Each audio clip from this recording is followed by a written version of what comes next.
শুভ সন্ধ্যা সবাইকে। আমি আমন্ত্রণ জানাচ্ছি আমাদের আজকের ক্লাসে। আমাদের আজকের ক্লাস হচ্ছে বিনাইন বিলিয়ারি ডিজিজ, এর মধ্যে হচ্ছে কোলিডোকোলিথিয়াসিস। এই টপিকটা আজকে আমরা আলোচনা করব। সরি, আমার একটা ফোন আসছে, আমি একটু রিসিভ করি। হ্যাঁ দীপঙ্কর, আমি তো ঢাকাতে রে। আচ্ছা হ্যাঁ শোন, এটা হচ্ছে যে জন্ম নিবন্ধনের জন্য ডাক্তারের একটা ইয়ে লাগতেছে এখন, ওই যে জন্ম তারিখ সার্টিফাই করার জন্য। হ্যাঁ, তো ওইটা ওই যে এলাকায় আমি ছিলাম, তো আমি দিয়ে আসছি, আর কিছু হচ্ছে হয়তো পরে দেওয়া হবে। তো আমি জানি না, এই অঙ্কন আমাকে ফোন করে বললো যে একটা ঝামেলা হয়েছে। তখন আমি পঙ্কজকে ফোন করে বললাম, তো পঙ্কজ বললো যে ও বোধ হয়, যে অনুপম, ও বোধ হয় ওই যে সাইন নকল করে বোধহয় কিছু ইয়ে দিছে, আর ওই এটার সাথে একটা ফিনান্সিয়াল ইয়ে জড়িত আছে। তো আমি বলছি যে হ্যাঁ হ্যাঁ।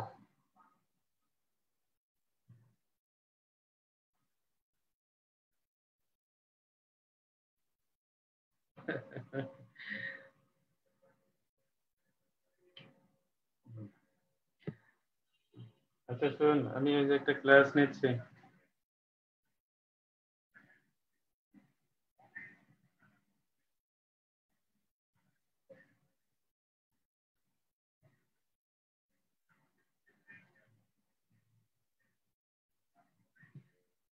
হুম হুম।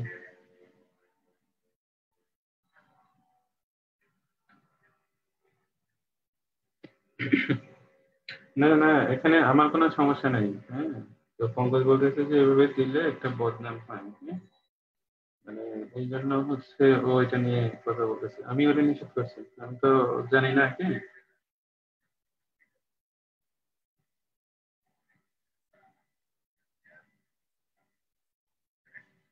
আমি নিষেধ করে দিয়েছি।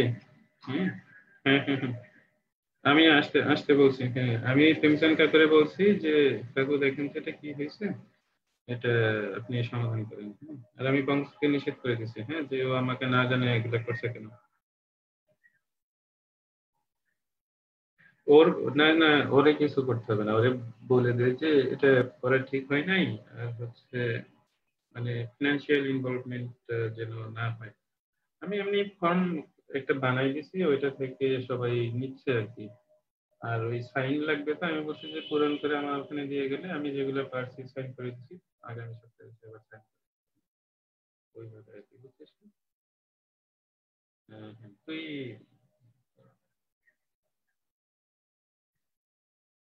হ্যাঁ আমি তো বাড়িতেই, বাড়িতেই, হ্যাঁ বাড়িতেই আসতে বলছি সবাইকে।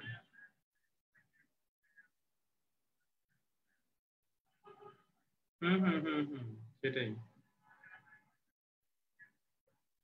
হুম হুম, সেটাই সেটাই।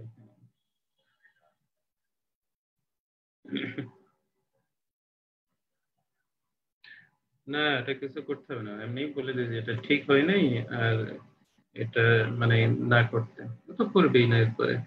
এমনি পঙ্কজ আমাকে জানাই নাই, তো আমাকে অন্যজন জানাইছে। তো পঙ্কজ জানাইলে তো আমি আগেই বলে দিতাম এটা নিয়ে ঝামেলা না করতে। তো এগুলো নিয়ে হইচই করার দরকারটা কি? তুই এটা কিছু মনে করিস না, হ্যাঁ আমি ওকে বলে দিছি আগেই। হ্যাঁ হ্যাঁ হ্যাঁ, ঠিক আছে। Okay, আচ্ছা।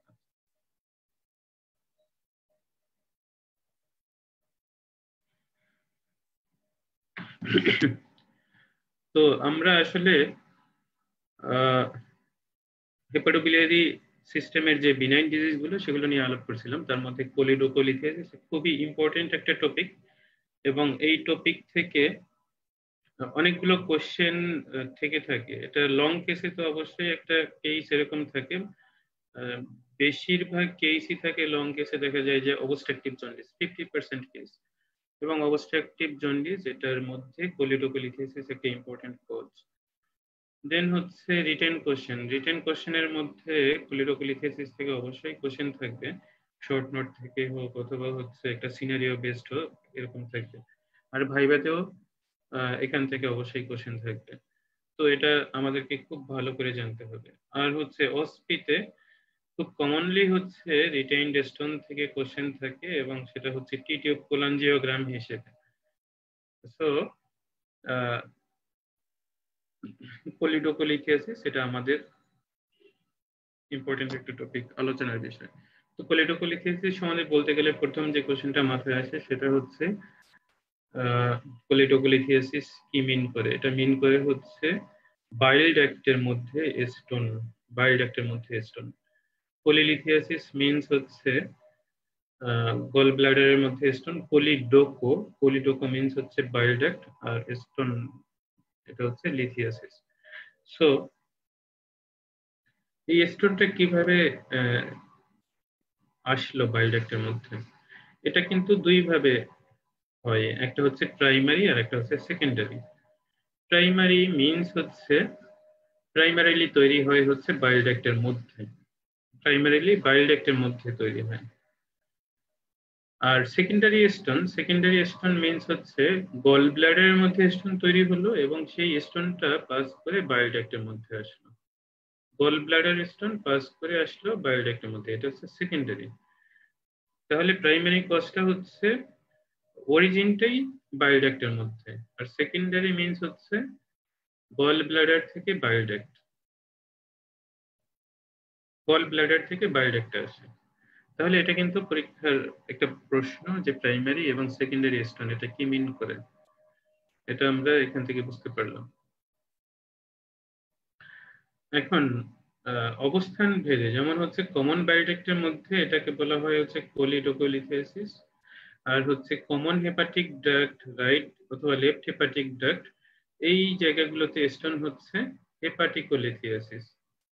এটা আমরা আলাদা আলাদা ভাবে আইডেন্টিফাই করব অথবা আলাদা আলাদা ভাবে সংজ্ঞায়িত করব। হেপাটিকোলিথিয়াসিস মিনস হচ্ছে, এটা কিন্তু লিভারের মধ্যে স্টোন না, হেপাটিকোলিথিয়াসিস মিনস হচ্ছে হেপাটিক ডাক্টের মধ্যে যে স্টোন গুলো তৈরি হয়, এটা রাইট অথবা লেফট অথবা কমন হেপাটিক ডাক্ট। আর ডিরেক্টলি হচ্ছে কোলিডোকোলিথিয়াসিস মিন করে হচ্ছে stone in the common bile duct, common bile duct. কিভাবে তৈরি হচ্ছে প্রাইমারি কোলিডোকোলিথিয়াসিস, এটা জানি যে এটা তৈরি হয় হচ্ছে বাইল ডাক্টের মধ্যে, এবং এটা সাধারণত এশিয়ান পপুলেশনদের মধ্যে বেশি হচ্ছে, কারণ এশিয়ান পপুলেশনদের মধ্যে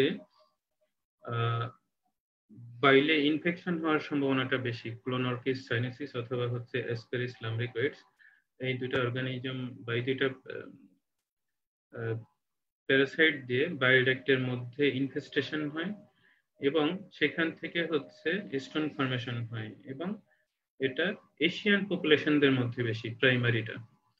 আর সেকেন্ডারিটা যেটা গল ব্লাডার থেকে আসছিল, সেকেন্ডারিটা গল ব্লাডার ভিতর থেকে আসছিল, সেটা গল ব্লাডারে ওয়েস্টার্ন পপুলেশনদের এটা বেশি হয়, এবং গল ব্লাডার থেকে যখন আসে এটা বেশিরভাগ সময়ই হয় হচ্ছে cholesterol stone. Cholesterol stone gall bladder থেকে বাইল ডাক্টের মধ্যে আসছে, যেটা ওয়েস্টার্ন ইউনাইটেড স্টেট এবং হচ্ছে ইউরোপ এই রিজিয়ন গুলোতে বেশি হয়, এবং সেকেন্ডারি স্টোন গুলো হচ্ছে কোলেস্টেরল স্টোন। আর এর সাথে আসলে রিটেইনড স্টোন নামে একটা স্টোন যেটা চলে আসে, যদিও এটা টাইপ না। এটা দেখা যায় যে আমরা একবার বাইল ডাক্টের স্টোন রিমুভালের জন্য অপারেশন করলাম, এটা হতে পারে ইআরসিপি করে একবার রিমুভ করা হলো, পুরো বাইল ডাক্ট ক্লিয়ার করা হলো, অথবা কোলিডোকোলিথোটমি করে এটা ক্লিয়ার করা হলো। এরপরে 2 বছরের মধ্যে যদি দেখা যায় যে বাইল ডাক্টের মধ্যে আবার স্টোন পাওয়া যায়, সেটাকে বলা হয় হচ্ছে retained common bile duct stone. Retained stone ধারণা করা হয় প্রথম অপারেশনে যে স্টোন গুলো ছিল এটা সিঙ্গেল বা মাল্টিপল, এটা আসলে পুরোপুরি ক্লিয়ার হয় নাই, যে কারণে ওই জায়গাতে আবার মানে স্টোন দিয়ে ম্যানিফেস্টেশন হচ্ছে। মিন্স হচ্ছে প্রথম অপারেশনের সময় স্টোন রয়ে গেছে এবং পরে সেটা ক্লিনিক্যালি ম্যানিফেস্টেড হয়েছে। এটা যদি 2 বছরের মধ্যে হয়, পলিসিস্টেকটমি অথবা বাইল ডাক্ট স্টোন রিমুভ করার 2 বছরের মধ্যে, তখন এটাকে বলা হচ্ছে রিটেইনড কমন ডাক্ট স্টোন। আর যদি 2 বছরের পরে পাওয়া যায় তাহলে ধারণা করা হয় যে এটা হচ্ছে ডি নভ্য তৈরি হচ্ছে। দ্যাট মিনস হচ্ছে পরবর্তীতে এটা আবার নতুন করে বাইল ডাক্টের মধ্যে আসছে। তাহলে এটা হচ্ছে retained common duct stone. Clinical feature আসলে আমরা এখানে জানি যে ক্লিনিক্যাল ফিচারটা কি হবে। স্টোন এটা বেশিরভাগ সময় গল স্টোনের মতো এটা অ্যাসিম্পটোমেটিক থাকে। গল ব্লাডারে যেমন হচ্ছে মোর দ্যান 90% কেসেই স্টোন গুলো হচ্ছে অ্যাসিম্পটোমেটিক, এখানেও কিন্তু সেই একই রকম। এখানেও কিন্তু বেশিরভাগ সময় স্টোন গুলো অ্যাসিম্পটোমেটিক হবে।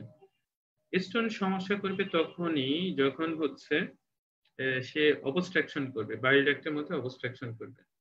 এবং সেই অবস্ট্রাকশনটা কখন করবে? সে যখন এমপুলা অফ ভেটারের ওখানে গিয়ে আটকায় যাবে, তখন কিন্তু সে বাইল ডাক্টের অবস্ট্রাকশন করবে এবং বাইল ফ্লোটাকে ইম্পেয়ার করবে। এবং বাইল ফ্লো যখন ইম্পেয়ার্ড হবে তখন 2 ধরনের ঘটনা ঘটে। এক হচ্ছে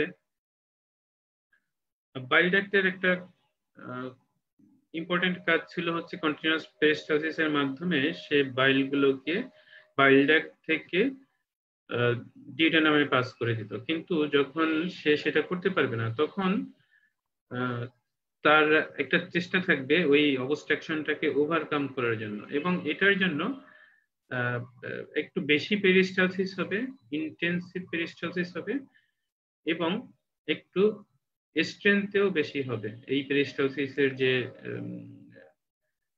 ইয়েটা স্ট্রেংথটা সেটাও বেশি হবে। এই কারণে কোলিকি পেইন হয় এখানে। তাহলে বিলিয়ারি কোলিক হয় যখন অবস্ট্রাকশন হয়, তখন পেইন একটা, কোলিকি পেইন একটা কমন ফিচার। দ্বিতীয়ত হচ্ছে যেহেতু বাইল পাস করছে না সেহেতু কিন্তু বাইলটা জমা হচ্ছে,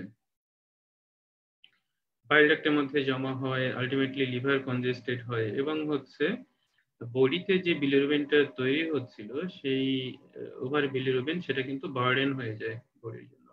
এবং তখন ক্লিনিক্যালি ম্যানিফেস্টেড হবে, যেমন ইউরিনে বেশি বিলিরুবিন পাস করবে, স্ক্লেরা তখন হচ্ছে ইয়েলোইশ হবে, স্কিন কনজাংটিভা এগুলো তখন ইয়েলোইশ হবে।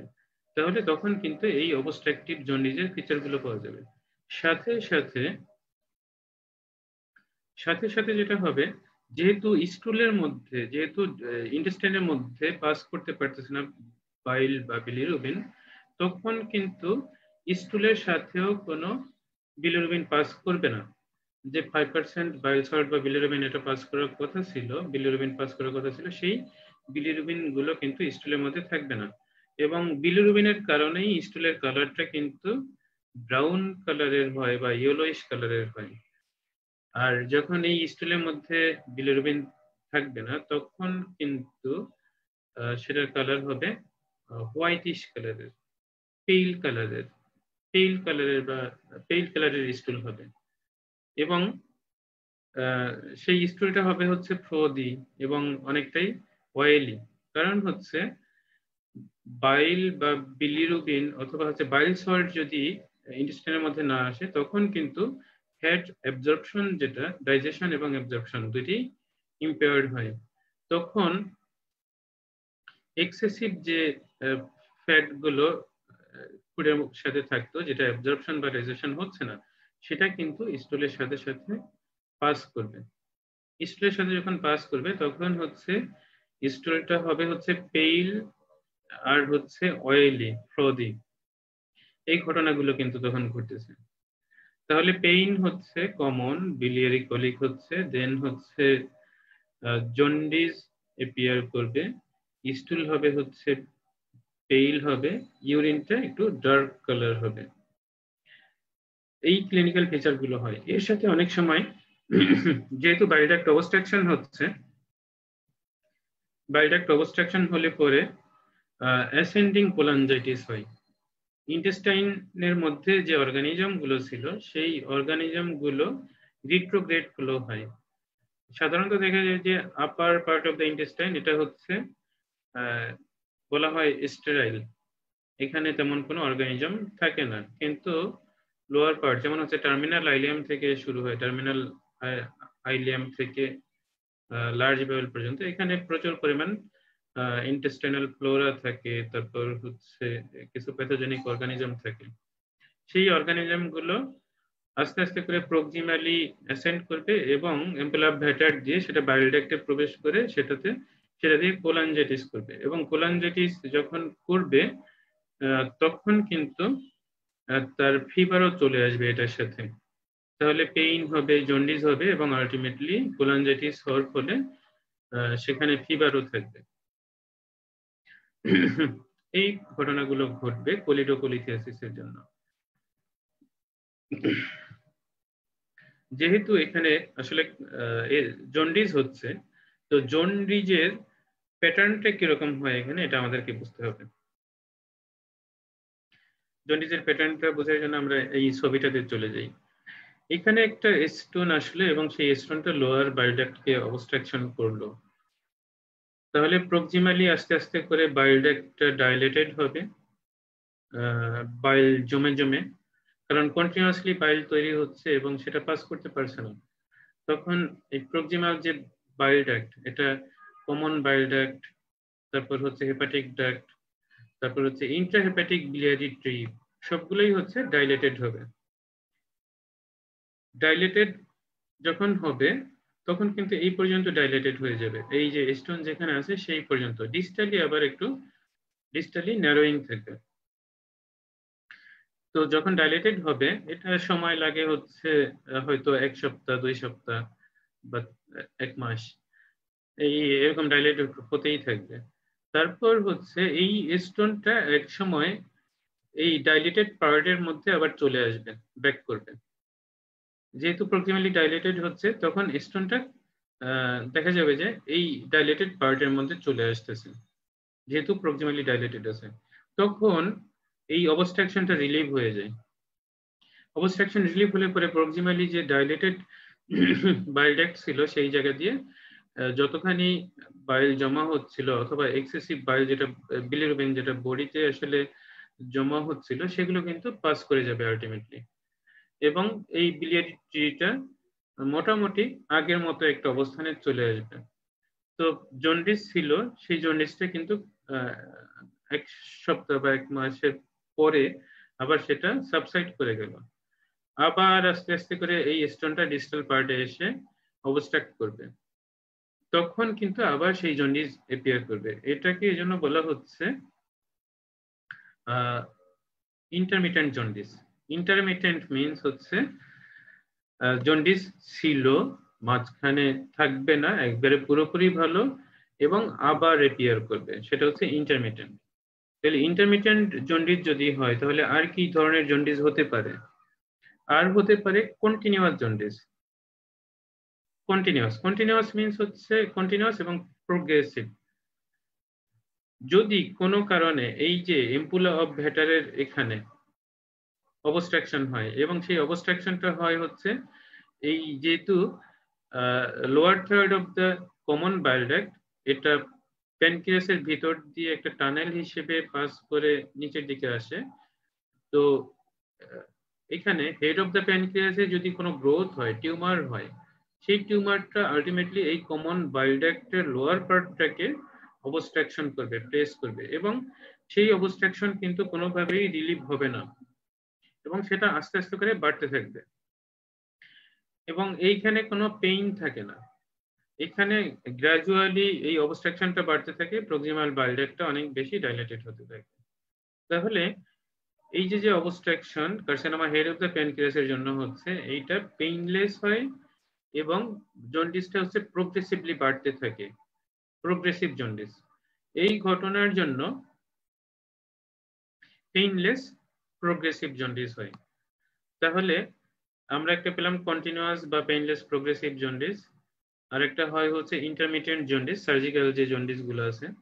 আর একটা হচ্ছে ফ্ল্যাকচুয়েন্ট। ফ্ল্যাকচুয়েন্ট মিনস হচ্ছে এটা বাড়বে, কিছুটা কমবে, কিন্তু একবারে বেজ লাইন বা জন্ডিস ফ্রি হবে না, আবার বাড়বে, এরকম হয়। এরকম ঘটনা ঘটে আসলে দুইটা জায়গায়। একটা হচ্ছে যদি কোলাঞ্জিওকার্সিনোমা হয়। কোলাঞ্জিওকার্সিনোমাটা হচ্ছে বাইল ডাক্টের মধ্যে টিউমার, কোলাঞ্জিওকার্সিনোমা। অথবা হচ্ছে পেরিএম্পুলারি কার্সিনোমা। পেরিএম্পুলারি কার্সিনোমাটা বলা হয়েছে কার্সিনোমা ডিউডেনামের অথবা কার্সিনোমা এম্পুলা ভেটারের এখানে যদি কার্সিনোমা হয় সেক্ষেত্রে ফ্ল্যাকচুয়েটিং হয়, অন্যান্য ক্ষেত্রে অবশ্য হয় না। অন্য আরো দুইটা কজ আছে, যেমন হচ্ছে carcinoma head of the pancreas একটা কজ, এই কজের জন্য কিন্তু আবার এখানে হবে না। কিন্তু যদি কার্সিনোমা ডিউডেনাম হয় এই জায়গাতে, তারপর হচ্ছে উইদিন 2 সেন্টিমিটারের মধ্যে, অথবা হচ্ছে ডিস্টাল পার্টের যে বাইল ডাক্ট আছে সেই বাইল ডাক্টের কার্সিনোমা হয়, অথবা এম্পুলা অফ ভেটারের কার্সিনোমা হয়, তখন এই যে মিউকোজার মধ্যে যে টিউমারটা ডেভেলপ করে সেই টিউমারটা পেরিফেরাল পার্ট, একটা টিউমার যখন হবে সেই টিউমারের একটা পেরিফেরাল পার্ট থাকবে যেখানে ব্লাড সাপ্লাই কম থাকে। সেটা দেখা যায় যে 1 সপ্তাহ 2 সপ্তাহ পরে এই পেরিফেরাল পার্টটা নেক্রোসিস হয়ে ব্লাড সাপ্লাই কম থাকার কারণে এটা গ্যাংগ্রিন হয়ে স্ল্যাপ আউট হয়ে যায়। তাহলে টিউমারটা বাড়তে ছিল, বেড়ে বেড়ে অবস্ট্রাকশন তৈরি করছিল, কিন্তু আলটিমেটলি স্ল্যাপ আউট হয়ে যাওয়ার কারণে কিন্তু সেই অবস্ট্রাকশনটা আবার রিলিফ হয়ে যায়।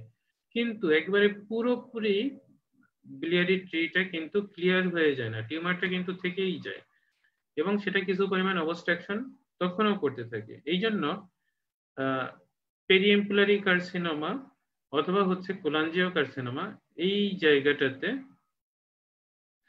ফ্ল্যাকচুয়েটিং জন্ডিস হয়, বাড়ে কমে, কিন্তু কখনোই হচ্ছে বেজ লাইনে চলে আসে না। তাহলে কোলিডোকোলিথিয়াসিসে আমরা ইন্টারমিটেন্ট জন্ডিস পাই, কার্সিনোমা হেড অফ দ্য প্যানক্রিয়াসে পেইনলেস প্রোগ্রেসিভ জন্ডিস পাই, আর হচ্ছে পেরিএম্পুলারি এবং কোলাঞ্জিওকার্সিনোমাতে আমরা পাই হচ্ছে ফ্ল্যাকচুয়েটিং জন্ডিস।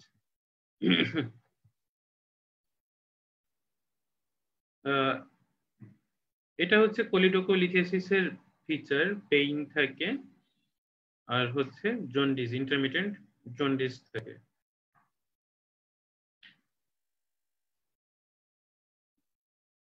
এখানে জিজ্ঞাসা করে আসলে চারকোট স্ট্রাইড কি। চারকোট স্ট্রাইড হচ্ছে আসলে কোলাঞ্জাইটিসের যে 3টা ফিচার, সেই 3টা ফিচারই হচ্ছে চারকোট স্ট্রাইড এই রিলেটেড কোশ্চেন। যেমন আমরা বলছিলাম যে স্টোন হলে পরে প্রথমে পেইন হয়, পেইনের পরে হচ্ছে জন্ডিস ডেভেলপ করে, দেন হচ্ছে যদি সেকেন্ডারিলি ইনফেকশন হয়, বাইল ইনফেক্টেড হয় বা কোলাঞ্জাইটিস হয়, তখন কিন্তু ফিভার চলে আসে। তাহলে এটা হচ্ছে কোলাঞ্জাইটিসের feature, pain, fever and jaundice. Pain, fever and jaundice এটা ইন্ডিকেট করে হচ্ছে অ্যাসেন্ডিং কোলাঞ্জাইটিস, এবং এটা একটা মানে সিভিয়ার কন্ডিশন, এবং এই কন্ডিশনটা যদি অ্যাপ্রোপ্রিয়েটলি অ্যাটেন্ড করা না হয়, প্রপারলি ট্রিটমেন্ট করা না হয়, তখন কিন্তু সেটা সেপ্টিসেমিয়া এবং সেপটিক শকের দিকে চলে যায় আলটিমেটলি। এই জন্য সেপটিক শকে যে 2টা ফিচার অ্যাসোসিয়েটেড হয় সেটা হচ্ছে হাইপোটেনশন আর হচ্ছে মেন্টাল স্ট্যাটাস চেঞ্জ। সেপ্টিসেমিয়া হলে পরে আমরা জানি যে হাইপোটেনশন ডেভেলপ করবে এবং সেখানে কনফিউশন থাকবে বা মেন্টাল স্ট্যাটাস চেঞ্জ হবে, সাথে হচ্ছে পেইন, ফিভার অ্যান্ড জন্ডিস। এই 5টা ফিচার নিয়ে যেটা হবে সেটা হচ্ছে রেনল্ডস পেন্টার্ড। তাহলে চারকোট স্ট্রাইড এবং রেনল্ডস পেন্টার্ড। চারকোট স্ট্রাইডটা হচ্ছে কোলাঞ্জাইটিস, আর হচ্ছে রেনল্ডস পেন্টার্ডটা হচ্ছে কোলাঞ্জাইটিসের সাথে অ্যাসোসিয়েটেড সেপটিক শক, যেটা হচ্ছে পেইন, ফিভার, জন্ডিস, দেন হচ্ছে hypotension and mental status change, এই কয়েকটা ফিচার নিয়ে। তাহলে এই ধরনের পেশেন্ট ডায়াগনোসিস আমরা কিভাবে করব? ডায়াগনোসিস, ক্লিনিক্যাল ডায়াগনোসিসে যদি যাই, আমরা হিস্ট্রি শুনে বুঝবো। এক্সামিনেশন একটা পার্ট থাকে, কিন্তু এক্সামিনেশনে আমরা জন্ডিস ছাড়া খুব বেশি কিছু পাই না। জন্ডিস থাকে পেশেন্টের, জন্ডিস আমরা কোথায় কোথায় দেখি? জন্ডিস দেখি হচ্ছে স্ক্লেরাতে দেখি, লোয়ার স্ক্লেরাতে আমরা দেখি, দেন হচ্ছে under surface of the tongue এর মধ্যে দেখি, দেন হচ্ছে পামার সারফেস গুলোতে দেখি, যেখানে মোটামুটি ট্রান্সপারেন্ট থাকে, কিন্তু আমাদের দেশে স্কিন এবং পামার সারফেস গুলোতে খুব বেশি পাওয়া যায় না। আমরা সবচেয়ে বেশি পাই হচ্ছে স্ক্লেরা, এখানে ইয়েলোইশ হয়। দেন হচ্ছে under surface of the tongue, দুই পাশে লিঙ্গুয়াল ভেইনের দুই পাশে দেখা যায় যে ইয়েলোইশ টিঞ্জ থাকছে। দেন আমরা যদি এক্সামিনেশন করি তাহলে দেখবো যে স্কিনে স্ক্র্যাচ মার্ক থাকে, স্কিনে স্ক্র্যাচ মার্ক, চুলকানির দাগ থাকে। চুলকানি হয় হচ্ছে অবস্ট্রাকটিভ জন্ডিসে বাইল সল্ট, এটা বডিতে ডিপোজিশন হয় এবং সাবকিউটেনিয়াসলি সেটা ডিপোজিটেড হয় স্কিনের মধ্যে, এবং সেই বাইল সল্ট দিয়ে স্কিনের মধ্যে যে কিউটেনিয়াস নার্ভ সাপ্লাই ছিল সেই নার্ভগুলোকে সে ইরিটেট করতে থাকে, এবং ইরিটেট করলে পরেই তার চুলকানি হয়, এবং চুলকানি যখন হয় তখন কিন্তু স্ক্র্যাচ মার্ক পাওয়া যায়। এবং সেই স্ক্র্যাচিং এর কারণে একপাশে যেমন হচ্ছে স্ক্র্যাচ মার্ক পাওয়া যাচ্ছে, আর একদিকে হচ্ছে নেইল গুলো থাকে শাইনি, মানে নেইল দিয়ে যখন স্কিন ঘষতে থাকবে তখন কিন্তু নেইল হয়ে যাচ্ছে শাইনি, আর স্কিনে স্ক্র্যাচ মার্ক, এই দুটা পাওয়া যাচ্ছে। আর অ্যাবডোমেন পালপেট করে খুব বেশি কিছু পাওয়া যায় না, বেসিক্যালি কিছুই পাওয়া যায় না। এখানে অবস্ট্রাকটিভ জন্ডিস হচ্ছে ঠিকই, এখানে কিন্তু গল ব্লাডার পালপেবল হচ্ছে না। তার কারণ কি? তার কারণ হচ্ছে এখানে অলরেডি ছবিতে আমরা যদি দেখি এখানে যদি অবস্ট্রাকশন হয় তাহলে কিন্তু বাইল ডাক্ট যেমন ডাইলেটেড হচ্ছে, একই রকম ভাবে গল ব্লাডারও ডাইলেটেড হওয়ার কথা। কিন্তু ধারণা করা হয় যে এই গল ব্লাডারের মধ্যে অলরেডি স্টোন ছিল, এবং সেই স্টোন থাকার কারণে সেখানে ইনফ্লামেশন চলছিল আগে থেকেই, এবং যখন ক্রনিক ইনফ্লামেশন হচ্ছিল তখন কিন্তু এই গল ব্লাডারের ওয়ালটা ফাইব্রোসিস হয়ে থিকেন্ড হয়ে থাকে। তখন এই বাইল কিন্তু গল ব্লাডারকে আর ডিস্টেন্ড করতে পারে না, এই জন্য এই গল ব্লাডারটা ডিস্টেন্ডেড হয় না, এবং ডিস্টেন্ডেড না হওয়ার কারণে গল ব্লাডারটা ক্লিনিক্যালি পালপেবল হয় না, কিন্তু এর ব্যতিক্রম আছে। সেই ব্যতিক্রমটা হচ্ছে যদি স্টোনটা এখানে অবস্ট্রাকশন করে ডিস্টাল বাইল ডাক্টে, আর হচ্ছে এই সিস্টিক ডাক্টের মধ্যেও একটা স্টোন অবস্ট্রাকশন করলো, তখন কিন্তু সিস্টিক ডাক্টে স্টোন অবস্ট্রাকশন করলে এখানে মিউকাস সিক্রেশন কন্টিনিউয়াসলি হতেই থাকবে, তখন আরো ফোর্সফুলি মিউকাস যেহেতু সিক্রেশন হচ্ছে এবং বের হতে পারতেছে না, তখন কিন্তু এমপাইমা হবে, গল ব্লাডার পালপেবল হবে। এটা হচ্ছে ব্যতিক্রম। যদি কোলিটোকোলিথিয়াসিস সাথে হচ্ছে পালপেবল গল ব্লাডার হয় তখন ধারণা করতে হবে সিস্টিক ডাক্টের মধ্যেও স্টোন আছে, এবং সেই স্টোনটার কারণে এমপাইমা না মিউকোসিল ডেভেলপ করতেছে, মিউকোসিল। এবং মিউকোসিল যখন সেকেন্ডারিলি ইনফেক্টেড হয়, যখন এটার সাথে পেইন থাকে, ফিভার থাকে, তখন ধারণা করতে হবে যে সেটার সাথে অ্যাসোসিয়েটেড এমপাইমা আছে। তাহলে গল ব্লাডার নেকের মধ্যে স্টোন অবস্ট্রাকশন করলে পরে ডেভেলপ করবে হচ্ছে মিউকোসিল, এটা হচ্ছে ব্যতিক্রম। এটাকে বলা হয় হচ্ছে Courvoisier's law. Courvoisier's law means হচ্ছে palpable gall bladder in a jaundiced patient is not due to stone, it is due to other cause, mostly হচ্ছে malignant cause. Malignant cause means হচ্ছে পেরিএমপ্লোরি কার্সিনোমা অথবা carcinoma head of the pancreas অথবা কোলাঞ্জিও carcinoma, এই তিনটাতে বেশি পাওয়া যায়। এখানে কোলিটোকোলিথিয়াসিসের জন্য সাধারণত পাওয়া যায় না, যদি পাওয়া যায় তখন ধারণা করতে হবে যে it is double impaction of the stone. Double impaction means হচ্ছে একটা অবস্ট্রাকশন করবে হচ্ছে বাইল ডাক্টের লোয়ার এন্ডে, আর একটা করবে হচ্ছে সিস্টিক ডাক্টে। এটা হচ্ছে কুরভোশিয়ার্স ল। তাহলে এক্সামিনেশনের পরে আমরা চলে যাব হচ্ছে ইনভেস্টিগেশনের মধ্যে। ইনভেস্টিগেশন এখানে প্রথম দিকে আমরা হচ্ছে কিছু সেরোলজিক্যাল বা ব্লাডের ইনভেস্টিগেশন করি, আর পরে হচ্ছে ইমেজিং করি। দুইটা ইনভেস্টিগেশন খুব ইম্পর্টেন্ট, সেটা হচ্ছে লিভার ফাংশন টেস্ট আর একটা হচ্ছে আল্ট্রাসোনোগ্রাফি। এই পেশেন্টের লিভার ফাংশন টেস্টে আসলে কি কি, লিভার ফাংশন টেস্ট বলতে আমরা কি বুঝি? লিভারের অনেকগুলো ফাংশন থাকে, সেই ফাংশন গুলোকে আমরা যে ইনভেস্টিগেশন দিয়ে অ্যাসেস করি সেগুলোকে আমরা বলছি লিভার ফাংশন টেস্ট। তো লিভারের এক্সক্রিটরি ফাংশন যেটা, সেটা আমরা অ্যাসেস করি হচ্ছে সিরাম বিলিরুবিন দিয়ে। লিভারের এক্সক্রিটরি ফাংশন যেটা, সেটাকে অ্যাসেস করি হচ্ছে বিলিরুবিন দিয়ে। বডিতে যদি বিলিরুবিন বেড়ে যায় তাহলে আমাদের ধারণা করতে হবে যে লিভার বিলিরুবিনকে বডি থেকে এক্সক্রিট করতে পারছে না, তাহলে বিলিরুবিনটা বাড়ছে। তাহলে যেহেতু জন্ডিস আছে, অবশ্যই এখানে বিলিরুবিন বাড়বে। যেহেতু জন্ডিস আছে, অবশ্যই এখানে বিলিরুবিন বাড়বে। কিন্তু এখানে যে বিলিরুবিনটা বাড়বে সেটা কিন্তু কনজুগেটেড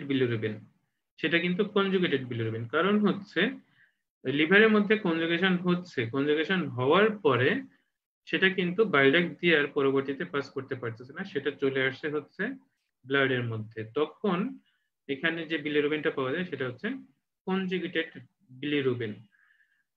ওকে, দেন লিভারের এনজাইমেটিক ফাংশন যেমন হচ্ছে এইচজিপিটি, এইচজিওটি এবং অ্যালকালাইন ফসফেটেস। এর মধ্যে হেপাটোসেলুলার জন্ডিস যেগুলো হয় সেগুলোতে এইচজিপিটি, এইচজিওটি বাড়ে, কিন্তু অবস্ট্রাকটিভ জন্ডিস যেটা, সেটাতে অ্যালকালাইন ফসফেটেস বাড়বে। তো আমাদের এখানে বাড়বে হচ্ছে অ্যালকালাইন ফসফেটেস, বিলিরুবিন বাড়বে আর হচ্ছে অ্যালকালাইন ফসফেটেস বাড়বে। এখানে হেপাটোসাইট গুলো যেহেতু নর্মাল থাকে, তাদের সমস্যা থাকে না, তখন এইচজিপিটি এবং এইচজিওটি, এএলটি অথবা এএসটি, এই দুইটা এনজাইম এটা কিন্তু বাড়ছে না। তাহলে আমাদের বাড়ছে হচ্ছে সিরাম বিলিরুবিন এবং হচ্ছে অ্যালকালাইন ফসফেটেস। এখানে সিনথেটিক ফাংশন এটা আমরা আসলে দেখি, সেটার মধ্যে হচ্ছে সিরাম অ্যালবুমিনটা ইম্পর্টেন্ট আমাদের জন্য। সিরাম অ্যালবুমিন খুব বেশি চেঞ্জ হয় না, সিরাম অ্যালবুমিনটা মোটামুটি নর্মাল থাকে। কিন্তু যারা আসলে খেতে পারে না, ম্যালিগন্যান্ট কজে অবস্ট্রাকশন হচ্ছে, তাদের ক্ষেত্রে কিন্তু সিরাম অ্যালবুমিনটা ফল করে। আর সবচেয়ে ইম্পর্টেন্ট যেটা, সেটা হচ্ছে প্রোথ্রম্বিন টাইম। প্রোথ্রম্বিন টাইমটা অনেক বেশি বেড়ে যাচ্ছে, এখানে চেঞ্জ হচ্ছে। কিভাবে চেঞ্জ হচ্ছে প্রোথ্রম্বিন টাইমের? আমরা জানি যে আসলে বাইল সল্ট এটা বাইলের সাথে পাস করতে হচ্ছে ডিওডেনামে, এবং সে ফ্যাট কে ডাইজেস্ট করতো এবং অ্যাবজর্ব করতো। এখন এখানে যেহেতু বাইল ইন্টেস্টাইনে আসছে না, বাইল সল্টও আসছে না, ফ্যাটও ডাইজেশন এবং অ্যাবজর্পশন হচ্ছে না। ফ্যাট সলিউবল যে vitamin A, D, E, K, fat যেহেতু অ্যাবজর্পশন হচ্ছে না, ফ্যাট সলিউবল ভিটামিন গুলো অ্যাবজর্পশন হচ্ছে না, তাহলে অ্যাবজর্পশন হচ্ছে না এ, ডি, ই, কে। এখন কে ডিপেন্ডেন্ট যে ভিটামিন, এই ক্লোটিং ফ্যাক্টর 2, 7, 9, 10, 2, 7, 9, 10, এগুলো কিন্তু তাহলে তৈরি হচ্ছে না। যেহেতু ভিটামিন কে ডেফিসিয়েন্সি হচ্ছে, সেহেতু কে ডিপেন্ডেন্ট ক্লোটিং ফ্যাক্টর এ, ডি, ই, কে, এইগুলো অ্যাবজর্পশন হচ্ছে না। সেহেতু কিন্তু এই পেশেন্টের প্রোথ্রম্বিন টাইমটা অনেক বেড়ে যাবে, ইউজুয়ালি প্রোথ্রম্বিন টাইম ধরি আমরা হচ্ছে 12 এবং আপ টু 18 পর্যন্ত থাকে হচ্ছে মোটামুটি নর্মাল। কিন্তু 18 এর বেশি বেড়ে গেলে পরে সেটাকে আমরা ধরে নেই হচ্ছে অ্যাবনর্মাল। এখানে আরেকটা ক্যালকুলেশন আছে, সেটা হচ্ছে ইন্টারন্যাশনাল নর্মালাইজড রেশিও, আইএনআর। তাহলে প্রোথ্রম্বিন টাইমও আমরা করি, সাথে হচ্ছে ইন্টারন্যাশনাল নর্মালাইজড রেশিও, আইএনআরও আমরা করি। আইএনআরটা হচ্ছে পেশেন্টের যে প্রোথ্রম্বিন টাইম, সেটাকে ভাগ দিব হচ্ছে স্ট্যান্ডার্ড যে প্রোথ্রম্বিন টাইম সেটাকে। যেমন হচ্ছে আমরা যদি পেশেন্টের প্রোথ্রম্বিন টাইম পাই হচ্ছে 24, আর স্ট্যান্ডার্ড যদি হয় হচ্ছে 12, তাহলে আইএনআর হয় বা ইন্টারন্যাশনাল নর্মালাইজড রেশিও হয় হচ্ছে 24 ভাগ হচ্ছে 12, দ্যাট মিনস হচ্ছে 2। তো আইএনআর 1.5 পর্যন্ত আমরা ধরি হচ্ছে নর্মাল। এর বেশি যদি হয় তখন এই ধরনের পেশেন্টের ব্লিডিং ম্যানিফেস্টেশন থাকতে পারে, সো আমাদেরকে সেটা কারেকশন করতে হবে। তাহলে আমরা লিভার ফাংশন টেস্টের মধ্যে যেগুলো দেখতে পাচ্ছি, যেমন হচ্ছে সিরাম বিলিরুবিন বাড়তেছে এবং সেটা হচ্ছে কনজুগেটেড বিলিরুবিন, দেন হচ্ছে অ্যালকালাইন ফসফেটেস বাড়তেছে। সব অবস্ট্রাকটিভ জন্ডিসে এখানে অ্যালকালাইন ফসফেটেস বাড়বে, কারণ হচ্ছে অ্যালকালাইন ফসফেটেসটা বিলিয়ারি ট্রি রিলেটেড এবং বিলিয়ারি অবস্ট্রাকশন হলে অ্যালকালাইন ফসফেটেসটা বাড়বে। এইচজিপিটি এইচজিওটি এটা বাড়বে না। সিরাম অ্যালবুমিন লেভেল বা প্রোটিন এটা কমতে পারে, কিন্তু খুব বেশি এখানে কমবে না। আর হচ্ছে প্রথ্রম্বিন টাইমটা এখানে বাড়বে, প্রথ্রম্বিন টাইমটা এখানে বাড়বে, কারণ হচ্ছে বাইল সল্ট আসছে না, বাইল সল্ট না আসার ফলে ফ্যাট ডাইজেশন অ্যাবজর্পশন হচ্ছে না, ফ্যাট ডাইজেশন অ্যাবজর্পশন না হওয়ার ফলে এডিই কে বডিতে ডেফিসিয়েন্সি হচ্ছে ফ্যাট সলিউবল ভিটামিন গুলো, এবং সেটার ফলে হচ্ছে কে ডিপেন্ডেন্ট ক্লোটিং ফ্যাক্টর 2, 7, 9, 10 এগুলো সিনথেসিস হচ্ছে না, এবং সে কারণে প্রথ্রম্বিন টাইম বাড়ছে। তাহলে এই চেঞ্জ গুলো কিন্তু লিভার ফাংশন টেস্টের মধ্যে হবে, লিভার ফাংশন টেস্টের মধ্যে এই চেঞ্জ গুলো আমরা পাবো। সিবিসি আমরা আসলে করি, এটা যদিও অত বেশি সিগনিফিকেন্ট না, কিন্তু যখন কোলানজাইটিস থাকবে তখন কিন্তু নিউট্রোফিলিক লিউকোসাইটোসিস আমরা সিবিসি তে এই চেঞ্জটা পাবো, নিউট্রোফিলিক লিউকোসাইটোসিস। কিন্তু আমাদের জন্য ইম্পর্টেন্ট হচ্ছে লিভার ফাংশন টেস্ট এবং হচ্ছে আল্ট্রাসোনোগ্রাফি। আল্ট্রাসোনোগ্রাফি আমরা অ্যাডভাইস করি এরকম ভাবে, স্যাররা জিজ্ঞাসা করে যে আল্ট্রাসোনোগ্রাফি কিভাবে অ্যাডভাইস করবা, তো আল্ট্রাসোনোগ্রাফি অ্যাডভাইস করা হয় এরকম ভাবে যে ultrasonography of the hepatobiliary system and pancreas. এখানে আমরা বলি ultrasonography of hepatobiliary system and pancreas, এখানে ইম্পর্টেন্স দিয়ে করা হয়। এবং সেটাতে কি চেঞ্জ পাওয়া যায়, সেটাতে পাওয়া যায় হচ্ছে dilated intrahepatic and extrahepatic biliary tree. Dilated হয়ে যাচ্ছে ইন্ট্রাহেপাটিক লিভারের মধ্যে যেগুলো থাকে, এবং এক্সট্রাহেপাটিক মিন্স হচ্ছে কমন হেপাটিক ডাক্ট আর হচ্ছে common bile duct biliary tree. Gall bladder থাকে usually contracted, fibrosed and contracted, gall ব্লাডারের তেমন কোনো চেঞ্জ হচ্ছে না। স্টোন থাকে ডিস্টাল সিভিডিতে, ডিস্টাল কমন বাইল ডাক্টের মধ্যে স্টোন থাকে, এখানে রেডিও ওপেক শ্যাডো হিসেবে পাওয়া যায়, স্টোনটা রেডিও ওপেক শ্যাডো হিসেবে পাওয়া যায় ডিস্টাল কমন বাইল ডাক্টের মধ্যে, রেডিও ওপেক শ্যাডো এভাবে পাওয়া যায়। তারপর হচ্ছে স্টোন থাকতে পারে গল ব্লাডারের মধ্যেও, গল ব্লাডারের মধ্যেও আমরা স্টোন পেতে পারি। প্যানক্রিয়াস এটা থাকে হচ্ছে নরমাল, তাহলে আমরা পাচ্ছি হচ্ছে dilated intrahepatic extrahepatic biliary tree, gall bladder normal অথবা হচ্ছে ফাইব্রোসড কন্ট্রাক্টেড, স্টোন কমনলি থাকে হচ্ছে ডিস্টাল কমন বাইল ডাক্টের মধ্যে, পোস্টেরিয়র অ্যাকুয়েস্টিক শ্যাডো এখানে পাওয়া যায় না সাধারণত, আর থাকে হচ্ছে গল ব্লাডারে অনেক সময় স্টোন থাকে, আর প্যানক্রিয়াস এটা থাকে হচ্ছে নরমাল। তাহলে আল্ট্রাসাউন্ড ফাইন্ডিংস এটা জিজ্ঞাসা করে এবং এইরকম ভাবে পাওয়া যায়।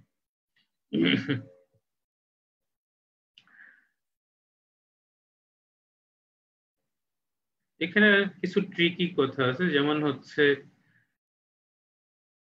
যদি পেশেন্টের সিমটম থাকে কোলিডোকোলিথিয়াসিসের, যেমন হচ্ছে পেইন এবং জন্ডিস,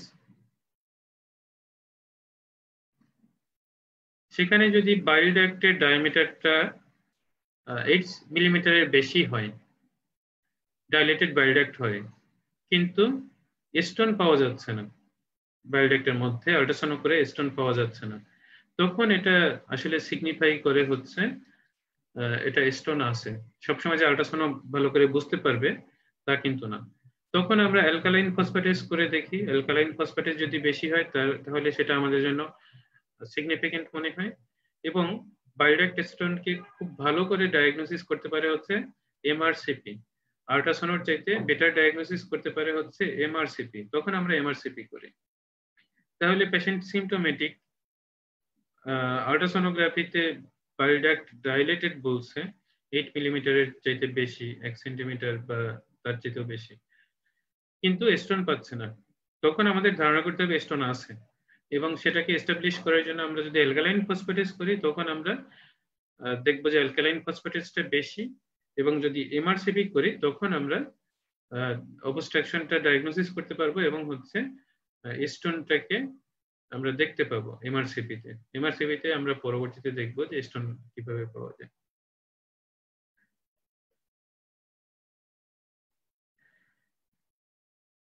আবার যদি পেশেন্টের কোনো সিমটম না থাকে, পেশেন্টের কোনো সিমটম নাই কিন্তু বাইল ডাক্টটা হচ্ছে ডাইলেটেড, সাথে হচ্ছে কোলিটোকোলিথিয়াসিস আছে, সাথে হচ্ছে গল স্টোন আছে, পেশেন্টের সিমটম নাই কিন্তু বাইল ডাক্টটা হচ্ছে ডাইলেটেড, বাইল ডাক্টে ডাইলেটেড, আল্ট্রাসাউন্ডে দেখলো যে বাইল ডাক্ট হচ্ছে ডাইলেটেড, সাথে হচ্ছে পেশেন্টের গল ব্লাডারের মধ্যে স্টোন পাচ্ছে, সেটাও কিন্তু ইন্ডিকেট করে হচ্ছে অ্যাসিম্পটোমেটিক কোলিটোকোলিথিয়াসিস। কারণ স্টোন যদি অল্প অবস্ট্রাকশন করে তখন বাইল ডাক্টটা ডাইলেটেড হয় কিন্তু কিছু কিছু বাইল পাস করে যায় বলে ওই পেশেন্ট সিমটোমেটিক হয় না, এই জন্য ধরে নিতে হয় যে পেশেন্টের হচ্ছে কোলিটোকোলিথিয়াসিস। এই কয়েকটা জিনিস তোমাদের জন্য অত বেশি ইম্পর্টেন্ট না, কারণ এগুলো মানে একটু ট্রিকি জিনিস এবং এগুলো জিজ্ঞাসা করবে না পরীক্ষাতে। আমাদের আসলে খুব ভালো ইমেজিং হচ্ছে magnetic resonance cholangiopancreatogram. Magnetic resonance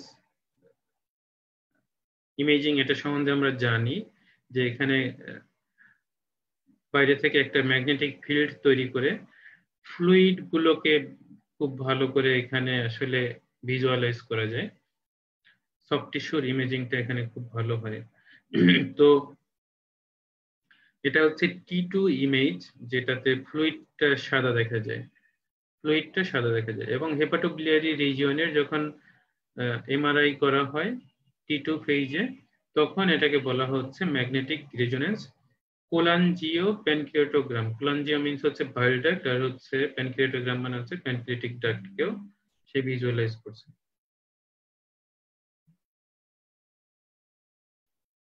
হ্যাঁ, তো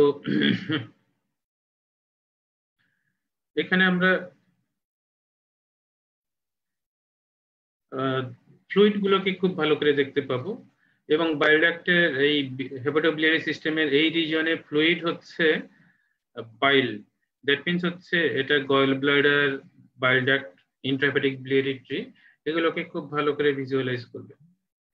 তো সব জায়গায় মোটামুটি সাদা দেখা যাবে। এখানে আমরা দেখতে পাচ্ছি এটা হচ্ছে গল ব্লাডার, এটা হচ্ছে কমন হেপাটিক ডাক্ট, এর নিচের দিকে হচ্ছে কমন বাইল ডাক্ট, দেন হচ্ছে রাইট হেপাটিক ডাক্ট, দেন হচ্ছে লেফট হেপাটিক ডাক্ট। তো এখানে যদি কোনো কারণে নেগেটিভ শ্যাডো থাকে, নেগেটিভ শ্যাডো এখানে আমরা যেমন হচ্ছে বাইল ডাক্টের মধ্যে ডিস্টাল বাইল ডাক্টে দেখতে পাচ্ছি সাদার মধ্যে কালো কালো জায়গা, এখানেও হচ্ছে কালো কালো জায়গা, এইখানে গল ব্লাডারের মধ্যেও আরেকটা কালো জায়গা আছে, তাহলে ইন্টেন্স ভয়েড এরিয়া বলেন অথবা নেগেটিভ শ্যাডো আমরা বলে থাকি commonly intense void area, intense void area অথবা নেগেটিভ শ্যাডো, এটাকে স্টোন হিসেবে আমরা ডায়াগনোসিস করব। তাহলে এমআরসিপি এটা মোটামুটি স্পেসিফিক এবং সেন্সিটিভ,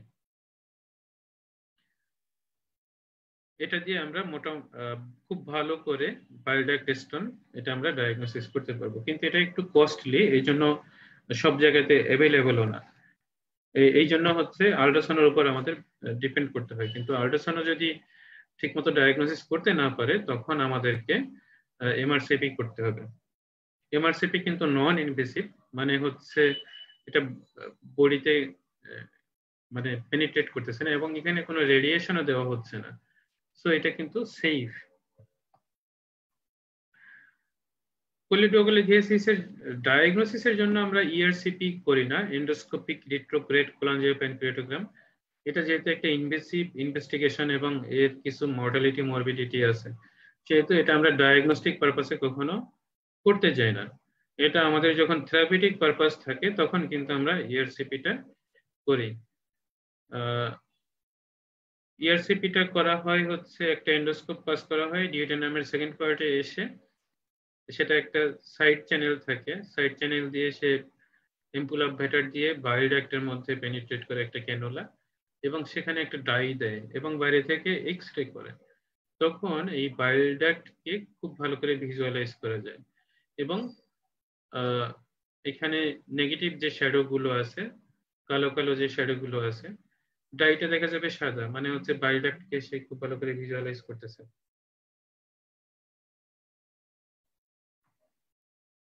তো এর মধ্যে যে কালো কালো শ্যাডো গুলো আছে, সেই শ্যাডো গুলো, এগুলো হচ্ছে নেগেটিভ শ্যাডো অথবা এস্টোন। হ্যাঁ, নেগেটিভ শ্যাডো অথবা এস্টোন।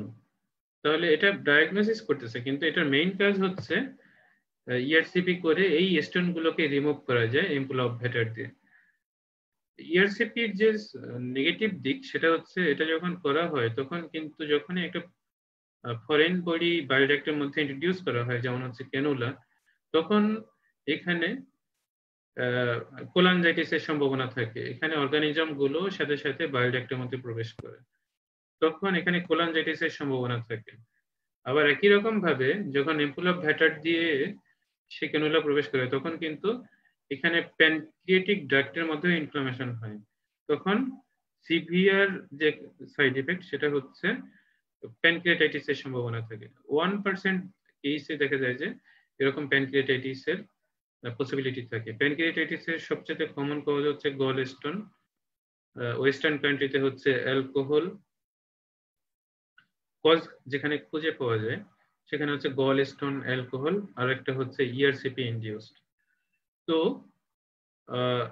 ইআরসিপিটার এটা একটা সাইড এফেক্ট। আর most of the causes of pancreatitis হচ্ছে ইডিওপ্যাথিক, কোনো কারণ ছাড়াই হয়। তো ইআরসিপি এই জন্য অ্যাভয়েড করা হয় কারণ সে প্যানক্রিয়াটাইটিস করতে পারে। তো যেখানে আসলে স্টোন এক্সট্রাক্ট করা পসিবল সেখানে আমরা ইআরসিপি করি। ইআরসিপি ডায়াগনস্টিক পারপাসে সাধারণত ব্যবহার করা হয় না। আরেকটা হচ্ছে পিটিসি। পিটিসিটা করা হয় হচ্ছে পারকিউটেনিয়াস। অনেক সময় এমআরসিপি অ্যাভেলেবল না, সেখানে নিচের দিকে অবস্ট্রাকশন আছে, এখানে ইআরসিপি করেও সেই ক্যানুলাটা উপরের দিকে পাস করা যাচ্ছে না, অবস্ট্রাকশনের কারণে উপর দিকে পাস করা যাচ্ছে না। তখন হচ্ছে স্কিন দিয়ে, চেস্ট ওয়াল অথবা অ্যাবডোমিনাল ওয়ালের ভিতর দিয়ে, লিভারের ভিতর দিয়ে ডাইলেটিক একটা প্যানক্রিয়াটিক ডাক্টের মধ্যে ক্যানুলা প্রবেশ করায়, দেন হচ্ছে ওখানে ডাই ইনজেক্ট করে। তখন কিন্তু প্রত্যেকটা বিলিয়ারি চ্যানেলের মধ্যে ডাই চলে যায় এবং এখানে এক্স রে করলে পরে বিলিয়ারি ট্রিটা খুব ভালোভাবে ভিজুয়ালাইজ হয়, খুব ভালোভাবে এখানে ভিজুয়ালাইজ হয়। এটা হচ্ছে পারকিউটেনিয়াস ট্রান্সহেপাটিক কোলাঞ্জিওপ্যানক্রিয়াটোগ্রাম। এটা আরো ইনভেসিভ, তো এটাও আমরা ডায়াগনস্টিক পারপাসে আসলে করি না। ডায়াগনস্টিক পারপাসে তাহলে আমরা যেটা করি সেটা হচ্ছে আল্ট্রাসোনোগ্রাফি, দেন হচ্ছে এমআরসিপি, যদি আল্ট্রাসোনোগ্রাফিতে ভালো করে ডায়াগনোসিস না করতে পারে।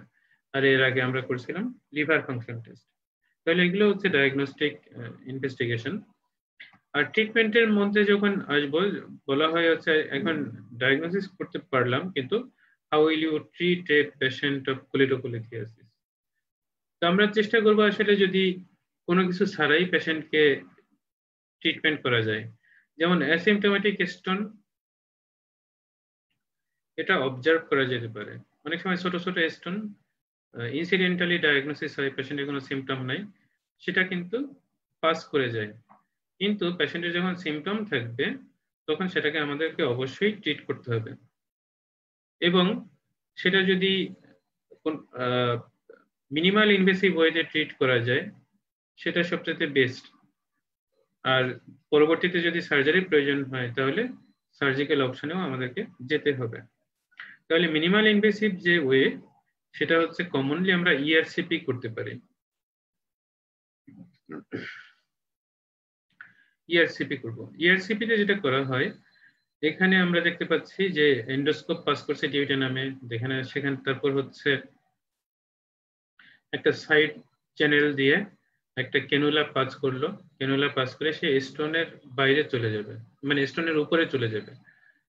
দেন এখানে একটা ডোরমিয়া বাস্কেট ওপেন করে, এবং ডোরমিয়া বাস্কেট ওপেন করার ফলে এই ডোরমিয়া বাস্কেটের মধ্যে এই স্টোনটা আটকায় যায়, এবং যখন এই ক্যানুলাটা বাইরের দিকে বের হয় তখন এই স্টোনটাও বাইরের দিকে বের হয়ে আসে। তাহলে ইআরসিপি করবে, এই পেপিলা দিয়ে সাধারণত ইন্ট্রোডিউস মানে স্টোনটা বের করা কঠিন, এই জন্য পেপিলোটমি করে, ইআরসিপি করে, পেপিলোটমি করে and extraction of the stone by Dormia basket. সাটা এটা জিজ্ঞাসা করে যে কিভাবে ইআরসিপির মাধ্যমে করা যায়। তাহলে ERCP followed by papillotomy, then removal of the stone by Dormia basket. সাধারণত দেখা যায় যে 1 সেন্টিমিটার পর্যন্ত যে স্টোন গুলো আছে এগুলো ইআরসিপি করে খুব ভালো করে বের করা যায়, কিন্তু অনেক বেশি বড় স্টোন যদি হয়, 1.5 সেন্টিমিটারের বেশি যদি হয় বা 2 সেন্টিমিটার হয়, তখন এই স্টোন গুলো ইআরসিপি করে এক্সট্রাক্ট করাটা ডিফিকাল্ট হয়, এটা করা যায় না, ডিফিকাল্ট হয়। আবার ইআরসিপির সাথে অনেক সময় স্টোনকে ছোট ছোট টুকরা করার জন্য লিথোট্রিপ্টারও আসলে ব্যবহার করা হয়, এগুলো আরো সফিস্টিকেটেড। তো সেগুলোতে স্টোন ছোট ছোট করে তখন হচ্ছে এটাকে এক্সট্রাক্ট করা যায়, কিন্তু সেটা আমাদের দেশে আসলে অ্যাভেলেবল না এবং পসিবলও না। তাহলে ইআরসিপি করে আমরা স্টোন রিমুভ করতে পারলাম। স্টোন এখানে বাইল ডাক্টকে আমরা ক্লিয়ার করলাম, কিন্তু আমরা জানি যে এখানে গল ব্লাডার থেকে স্টোনটা এখানে আসার সম্ভাবনাটাই বেশি ছিল। তাহলে গল ব্লাডারে কি হবে? গল ব্লাডারটাকে অবশ্যই আমরা পরবর্তীতে রিমুভ করতে হবে এবং সেটা ল্যাপারোস্কোপির মাধ্যমে আমরা রিমুভ করব। তাহলে আমাদের কোলিটোকোলিথিয়াসিসের ট্রিটমেন্ট হচ্ছে ERCP removal of the stone followed by laparoscopic cholecystectomy. Gall ব্লাডারটাকে এখানে আমাদেরকে রিমুভ করতে হবে, কারণ গল ব্লাডার থেকে স্টোন এখানে আসতো। যাদের একবার বাইল ডাক্ট স্টোন হয় তাদের কিন্তু আবার এই গল ব্লাডার থেকে স্টোন এসে সেটাকে অবস্ট্রাকশনের সম্ভাবনাটা বেশি থাকে। এজন্য ERCP removal of the stone followed by laparoscopic cholecystectomy. এখন প্রশ্ন হচ্ছে, আমরা ইআরসিপি করে স্টোন রিমুভ করলাম, কিন্তু গল ব্লাডার থেকে আবার একটা স্টোন চলে আসলো, যেটা আমরা বুঝলাম না। তারপরে যদি আমরা ল্যাপারোস্কোপিক কোলিসিস্টেক্টমি করি তাহলে একটা স্টোন কিন্তু থেকেই যাচ্ছে বাইল ডাক্টের মধ্যে। কারণ হচ্ছে আমরা প্রথম দিন ইআরসিপি করলাম, পরের দিন গল ব্লাডার থেকে স্টোন আবার এসে বাইল ডাক্টের মধ্যে আসলো, তারপরের দিন আমরা ল্যাপারোস্কোপিক কোলিসিস্টেক্টমি করলাম, তখন কিন্তু একটা স্টোন থেকেই যাচ্ছে আলটিমেটলি বাইল ডাক্টের মধ্যে। আবার যদি আমরা প্রথমে ল্যাপারোস্কোপিক কোলিসিস্টেক্টমি করি কিন্তু ইআরসিপি করে দেখলাম যে আমরা স্টোনটা প্রথমে যদি ল্যাপারোস্কোপিক কোলিসিস্টেক্টমি করি ওইটা প্রিভেন্ট করার জন্য, যে গল ব্লাডার থেকে বাইল ডাক্টের মধ্যে যে স্টোনটা আসলো দ্বিতীয় দিনে, ওইটা প্রিভেন্ট করার জন্য আমরা ল্যাপারোস্কোপিক কোলিসিস্টেক্টমি করলাম যাতে গল ব্লাডার থেকে আর বাইল ডাক্টের মধ্যে স্টোন না আসতে পারে। তারপর হচ্ছে পরে আমরা ইআরসিপি করে বাইল ডাক্টের স্টোন যেটা আছে সেটা রিমুভ করার চেষ্টা করলাম অন্য একটা ওয়ে। তো ইআরসিপি করে দেখলাম যে আমরা আসলে স্টোন রিমুভ করতে পারছি না, তখন কিন্তু আমাদেরকে আবার সেই ল্যাপারোস্কোপিক কোলিটোকোলিথেটমি করতে হবে অথবা ওপেন কোলিটোকোলিথেটমি করতে হবে। এই জন্য ইআরসিপি আগে করব নাকি ল্যাপারোস্কোপিক কোলিসিস্টেক্টমি আগে করব সেটা নিয়ে ডিবেট আছে। তবে হচ্ছে আগে ইআরসিপি করা হয়, ইআরসিপি করে যদি দেখা হয় যে স্টোন রিমুভ করা যাচ্ছে তাহলে পরবর্তীতে ল্যাপারোস্কোপিক কোলিসিস্টেক্টমি করা হয়। কারণ ল্যাপারোস্কোপিক কোলিসিস্টেক্টমির সময় কিন্তু আবার বাইল ডাক্টের মধ্যে স্টোন আছে কি নাই সেটা দেখার জন্য পার অপারেটিভ এই সিস্টিক ডাক্ট দিয়ে একটা ক্যানুলা পাস করা হয় এবং বাইল ডাক্টের মধ্যে ডাই দিয়ে এখানে কোলাঞ্জিওগ্রাম করা হয়, তখন বোঝা যায় যে বাইল ডাক্টের মধ্যে স্টোন আছে কি নাই। এই সুযোগ যেহেতু আছে পরবর্তীতে, সেহেতু পরবর্তী মানে প্রথম সেটিং এ ইআরসিপি, দেন হচ্ছে পরে ল্যাপারোস্কোপিক কোলিসিস্টেক্টমি, এটাই হচ্ছে স্ট্যান্ডার্ড। যদি ইআরসিপি করে স্টোন রিমুভ করা না যায় তাহলে ল্যাপারোস্কোপিক কোলিসিস্টেক্টমি করতে হয়, সাথে হচ্ছে ল্যাপারোস্কোপিক বাইল ডাক্ট এক্সপ্লোরেশন করে স্টোন রিমুভ করা হয়। তো ল্যাপারোস্কোপিক বাইল ডাক্ট এক্সপ্লোরেশন এটা একটু টেকনিক্যালি চ্যালেঞ্জিং, এই জন্য আমাদের দেশে হচ্ছে ওপেন কোলিসিস্টেক্টমি করা হয় আর হচ্ছে কোলিডোকোলিথেটমি করা হয়। বাইল ডাক্টকে ওপেন করে তারপর হচ্ছে স্টোন রিমুভ করা হয়।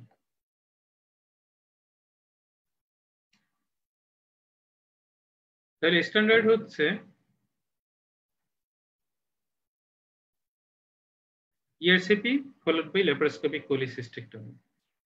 যদি ইআরসিপি ফেল করে তাহলে laparoscopy cholecystectomy with laparoscopic bile duct exploration, এটা হচ্ছে সেকেন্ড চয়েস। থার্ড চয়েস হচ্ছে open cholecystectomy with open common bile duct extraction.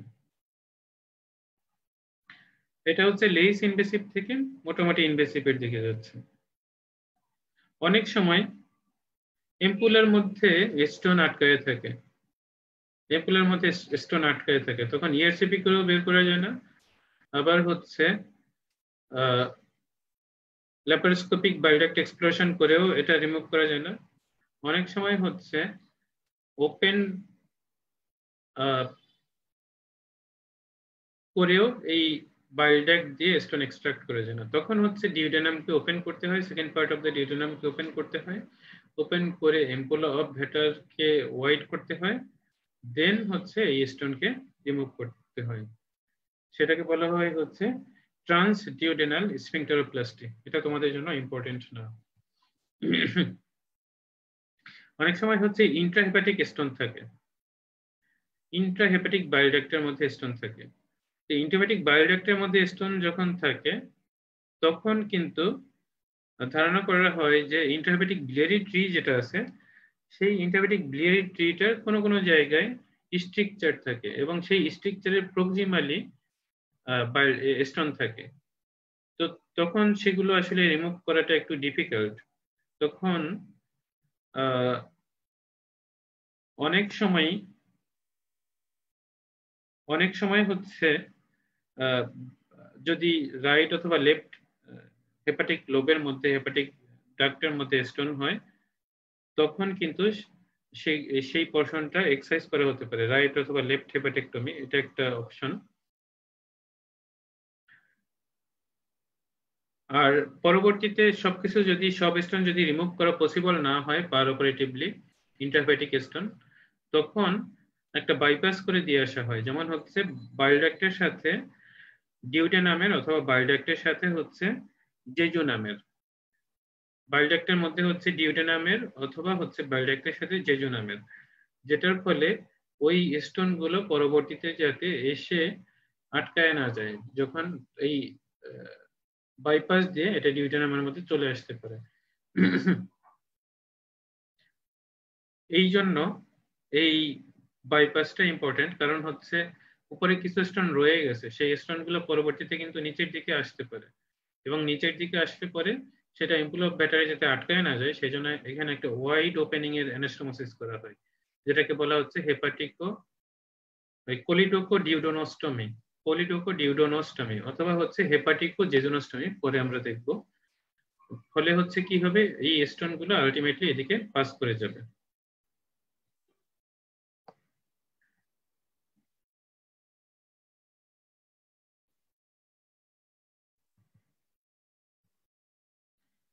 এখানে যে ছবিটা দেখানো হচ্ছে এটা হচ্ছে ইন্ট্রাহেপাটিক স্টোনের জন্য, যেগুলো পুরোপুরি ক্লিয়ার করা পসিবল হয় নাই সেইগুলোকে যাতে পরবর্তীতে এসে পাস করে যেতে পারে সেটার জন্য হচ্ছে এখানে রু এন ওয়াই হেপাটিকো জেজনোস্টমি করা হচ্ছে।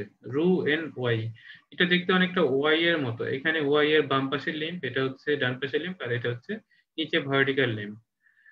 এখানে যেটা করা হয় এই ডিওডেনামের সেকেন্ড পার্ট, এই মানে ফোর্থ পার্টের পরে ডিজে ফ্লেক্সারের পরে ইউজুয়ালি 30 to 40 সেন্টিমিটার পরে এখানে জেজুনামকে ট্রান্সেক্ট করা হয়। 30 to 40 সেন্টিমিটার পরে ট্রান্সেক্ট করে ডিস্টাল যে লিম্ফটা থাকে এটাকে উপরের দিকে নিয়ে আসা হয়, উপরের দিকে নিয়ে এসে এদিকে বন্ধ করে দিল মাথাটাকে এবং এই সাইডের সাথে কমন হেপাটিক ডাক্টের অ্যানাস্টোমোসিস করে দিল, তাহলে এদিক দিয়ে বাইল আসবে।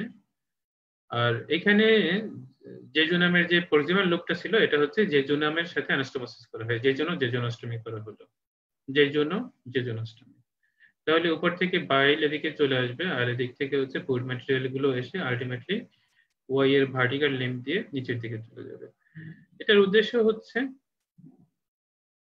বাইল ডাক্টের এই হেপাটিক ডাক্টের ভিতরে যদি কোনো স্টোন থাকে যেটা পরবর্তীতে নিচের দিকে নেমে এখানে এসে অবস্ট্রাকশন করতে পারতো, সেটা আলটিমেটলি এই জেজুনোস্টমির ভিতর দিয়ে, হেপাটিক জেজুনোস্টমির ভিতর দিয়ে নিচের দিকে পাস করবে। মানে কোনো বিলিয়ারি অবস্ট্রাকশন এখানে আর হওয়ার পসিবিলিটি নাই। আগেরটাতে অসুবিধা যেটা হতো, যেমন হচ্ছে এই ডিউটেনাম দিয়ে যখন ফুড ম্যাটেরিয়াল পাস করতো, তখন কিন্তু এই ফুড ম্যাটেরিয়াল গুলো এই বাইল ডাক্টের মধ্যে ঢুকতে পারতো এবং এখান থেকে অর্গানিজমও ভিতরের দিকে ঢুকতে পারতো এবং এটাতে রিকারেন্ট কোলাঞ্জাইটিসের সম্ভাবনা থাকে। কিন্তু এই হেপাটিকো জেজোনোস্টমিতে যেটা হচ্ছে, এখানে কিন্তু দুইটা আলাদা চ্যানেল তৈরি হচ্ছে। বাইল অনেক নিচে, যেমন 70 সেন্টিমিটার নিচে এখানে এসে ফুড ম্যাটেরিয়ালের সাথে মিক্স হচ্ছে। সো এখান থেকে অনেক উপরে গিয়ে এখানে কোলাঞ্জাইটিস করবে, এই সম্ভাবনাটা খুব কম থাকে। এই জন্য রুএনওয়াই হেপাটিকো জেজোনো, এই কোলিডোকো অথবা হেপাটিকো জেজোনোস্টমি এটা হচ্ছে বেটার।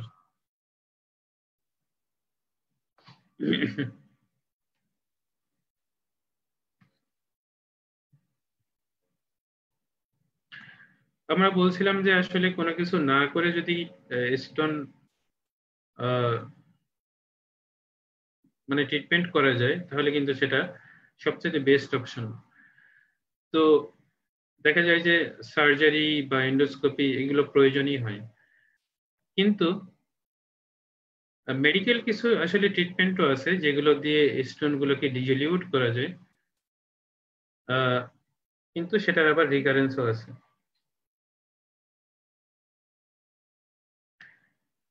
তো আমরা মেডিকেল ট্রিটমেন্ট অনেক সময় ট্রাই করতে পারি, কিন্তু সেই অপশনগুলো হচ্ছে dissolution of the oral bile salt therapy.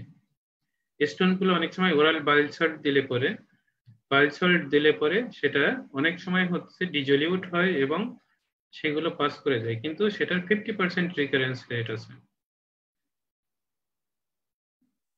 অনেক সময় হচ্ছে contact dissolution with infusion of organic solvent. অনেক সময় হচ্ছে অর্গানিক কিছু সলভেন্ট আছে যেগুলো ইনফিউজ করলে পরে সেগুলো এই স্টোন গুলোকে ডিজলিউট করে দেয়, সেটারও 50% রিকারেন্স আছে। আবার বাইরে থেকে শক ওয়েভ দিয়ে স্টোন গুলোকে ছোট ছোট টুকরা করা হয় এবং সেগুলো যখন ছোট হয়ে যায় তখন সেটা অ্যাম্পুল অফ ব্যাটার দিয়ে পাস করে যায়, কিন্তু সেটারও আবার 20% রিকারেন্স আছে। তো এই জিনিসগুলো আসলে তখনই চেষ্টা করা হয় যাদের ক্ষেত্রে অপারেশনটা খুবই রিস্কি, যেমন হচ্ছে যে পেশেন্ট গুলো অনেক বেশি বয়স, এজেড পেশেন্ট, তারপর হচ্ছে যাদের অনেক বেশি মর্টালিটি বা মরবিডিটির সম্ভাবনা থাকে, কোমরবিডিটি থাকে যাদের, তাদের ক্ষেত্রে মানে কার্ডিয়াক প্রবলেম আছে, রেসপিরেটরি প্রবলেম আছে, অ্যানেস্থেসিয়া রিলেটেড প্রবলেম হতে পারে, সেই পেশেন্ট গুলোকে এই জিনিসগুলো ট্রাই করা হয়। যেমন হচ্ছে ওরাল বাইল সল্ট থেরাপি দিয়ে ট্রাই করা হয়, তারপর হচ্ছে কন্ট্যাক্ট ডিজলিউশন, দেন হচ্ছে ইএসডব্লিউএল অথবা extra corporeal shock wave lithotripsy, যেটা বাইরে থেকে আল্ট্রাসাউন্ড দিয়ে স্টোন গুলোকে ভিতরে গুঁড়া করা হয় এবং এগুলো পাস করে যায়। এই জিনিসগুলো ট্রাই করা হয়। আর দুইটা ছোট ছোট জিনিস আমরা আসলে এখানে পড়বো, তারপর আমরা শেষ করে দিব। এটা হচ্ছে গলস্টোন প্যানক্রিয়াটাইটিস। গলস্টোন প্যানক্রিয়াটাইটিস হচ্ছে তখনই হবে যখন স্টোন গুলো হচ্ছে গল ব্লাডার থেকে পাস করে আসবে কমন হেপাটিক ডাক্ট দিয়ে, দেন হচ্ছে কমন বাইল ডাক্টের মধ্যে আসবে এবং বাইল ডাক্টের নিচের দিকে যখন আটকাবে, এম্পুলা অফ ভ্যাটারের এখানে আটকে যাবে, অথবা এখানে যখন পাস করার সময় ফ্রিকশন হবে, তখন এই রিজিয়নটা হচ্ছে ইনফ্লামড হয়, এখানে ফাইব্রোসিস হয়, স্কারিং হয়। তখন এই প্যানক্রিয়াটিক ডাক্টের যে নর্মাল ফ্লোটা এটা অবস্ট্রাকশন হয়, তখন কিছু পরিমাণ বাইল প্যানক্রিয়াটিক ডাক্টে যাবে, আবার প্যানক্রিয়াটিক ডাক্ট থেকেও প্যানক্রিয়াটিক জুস এই বাইল ডাক্টের মধ্যে আসবে। আলটিমেটলি এখানে যে ইনফ্লামেশনটা হবে, এই ইনফ্লামেশনের কারণে প্যানক্রিয়াটাইটিস হবে।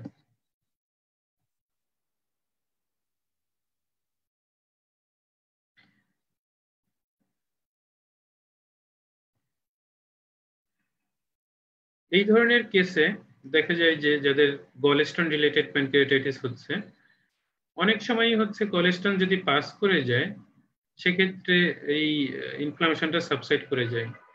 কিন্তু যদি গলস্টোন ওখানে এমপ্লভ ভ্যাটারের মধ্যে আটকে থাকে তখন ইআরসিপি করে এটাকে অবশ্যই রিমুভ করতে হবে এবং ইমিডিয়েটলি পেশেন্টের ল্যাপারোস্কোপিক কোলিসিস্টেক্টমি করতে হবে।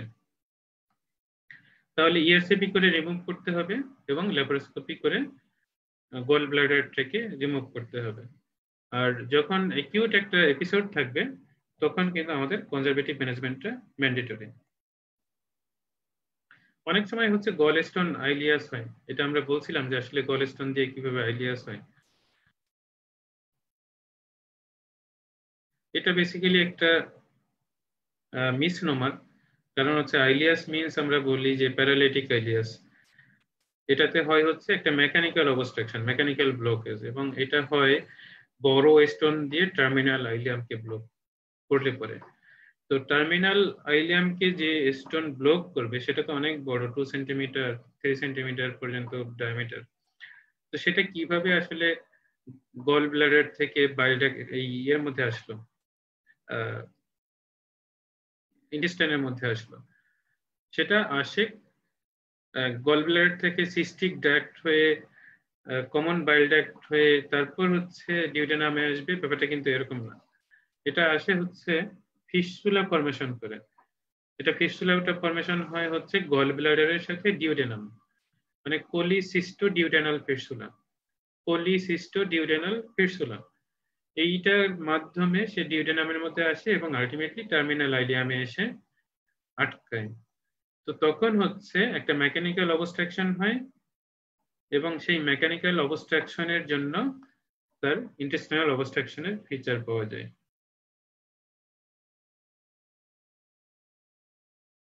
এখানে পেশেন্ট ডাইনামিক ইন্টেস্টাইনাল অবস্ট্রাকশনের ফিচার নিয়ে পেশেন্ট প্রেজেন্ট করে, এবং আমরা যখন ইনভেস্টিগেশন করি তখন এক্সরেতে আমরা দেখছি আগে যে স্টোনও দেখা যায় এবং হচ্ছে ইন্টেস্টাইনাল অবস্ট্রাকশনের ফিচারও দেখা যায়। আর সিটি স্ক্যান করলে পরে আরো ভালো ডায়াগনোসিস করা যায়। সিটি স্ক্যান করলে পরে এখানে স্টোন পাওয়া যায় টার্মিনাল আইলিয়ামের মধ্যে, দেন হচ্ছে ইন্টেস্টাইনাল অবস্ট্রাকশনের ফিচার পাওয়া যায়। আরেকটা জিনিস পাওয়া যায় সেটা হচ্ছে বাইল ডাক্টের মধ্যে বাতাস পাওয়া যায় বা নিউমোবিলিয়া যেটাকে আমরা বলি, সেটা আমরা খুঁজে পাই। কারণ হচ্ছে যখন ফিস্টুলা হয় তখন ডিউডেনাম থেকে কিছু পরিমাণ গ্যাস এটা বাইল ডাক্টের মধ্যে প্রবেশ করে। এই ছবিতে আমরা সেটা দেখতে পাচ্ছি যে এটা হচ্ছে নিউমোবিলিয়া, বিলিয়ারি ট্রের মধ্যে বাতাস। ফ্লুইড যদি থাকে সেটা একটু হাইপোডেন্স থাকে, কিন্তু বাতাস যদি হয় সেটা অনেক বেশি হাইপোডেন্স। ট্রিটমেন্ট আমরা বলছি আগে যে আসলে গলস্টোন আইলিয়াস হলে পরে এটা কনজারভেটিভ ম্যানেজমেন্টে যদি ইমপ্রুভ না করে তাহলে ওপেন করতে হয়। ওপেন করে স্টোনটাকে আইদার সেকামের মধ্যে পাস করাই দেওয়া হয় অথবা স্টোনটাকে ভিতরে ক্রাশ করে এটা পাস করাই দেওয়া হয়। যদি সেটা না হয় তাহলে স্টোনটাকে প্রক্সিমালি, মানে আইলিয়ামের প্রক্সিমাল পার্টে এনে তারপরে সেটাকে ওপেন করে তারপর রিমুভ করা হয়। অথবা যদি ওই জায়গাটাতে ইস্কেমিয়া হয়ে গ্যাংগ্রিনাস হয়ে যায় তখন কিন্তু ওই পোর্শনটাকে এক্সারসাইজ করতে হয় এবং একই সিটিং এ হচ্ছে কোলিসিস্টেকটমিও করে দিতে হয়। এটাই ছিল আমাদের আজকের আলোচনার বিষয়। আমরা চেষ্টা করলাম হচ্ছে গল ব্লাডার স্টোন থেকে বাইল ডাক্ট স্টোন এগুলো এবং সাথে হচ্ছে গল স্টোনের যে কমপ্লিকেশন সেগুলো কভার করার জন্য আমাদের এই দুইটা ক্লাসে। এবং এটা খুবই ইম্পর্টেন্ট টপিক, যে টপিকের উপর অনেকগুলো প্রশ্ন থাকবে যেগুলো তোমাদেরকে বুঝতে হবে বা জানতে হবে।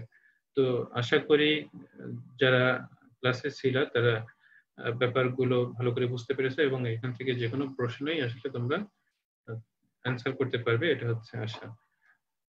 তো আমরা পরবর্তী ক্লাসে আলাপ করব হচ্ছে আমাদের আরো কিছু বিনাইন ডিজিজ আছে সেগুলো নিয়ে, এবং আজকের মতো বিদায় নিচ্ছি। সবাই ভালো থেকো, সুস্থ থেকো। শুভরাত্রি।